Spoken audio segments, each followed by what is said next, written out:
Google Classroom has recently added the ability to use add-ons within assignments. So WeVideo has a Google Classroom add-on. To access it, you'd go into your classroom and create an assignment.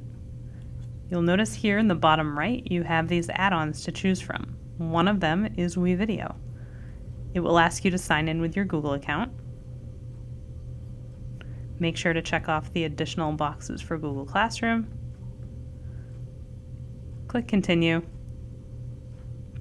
And then once you're logged in, it will ask you to give a title and a description for the video that you want your students to make. Click Create. And then you can assign the project as you normally would, with the number of points you want to give, a due date if you want one, and any topic or rubric that you might want. Then you click Assign like you would with any other Google Classroom assignment. From the student view, they can go in, they can see this project that was assigned, and they can open it. They also will need to sign in with Google and give access to Google Classroom to WeVideo. Continue.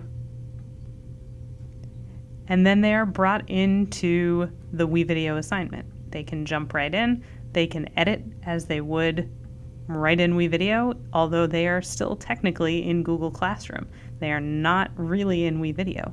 So if they bring in this video and they decide that they're finished, they can click Turn In, hit Turn In. They can now see that their project on Google Classroom has been turned in. In the teacher's view, if I go in, I can see that one assignment has been turned in. I can click to open it. When it finishes processing, which can sometimes take a few minutes, I will actually be able to view the video right here inside of Google Classroom, where I can then assign and grade, put comments, and return it to the student just like any other Google Classroom assignment. So what this gives you is the ability to create projects within WeVideo without actually having to go to WeVideo and import your class. What it removes is the ability to create a collaborative project or a team project. If you want to create a team project, you will still need to import your class into WeVideo and create a team project from there. The other thing that it does not allow when you do it this way is for you to be able to go in and watch the progress of students, be able to see their work as they're working.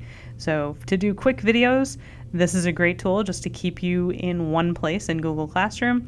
For anything more extensive, you would want to import your class into WeVideo and do the projects that way.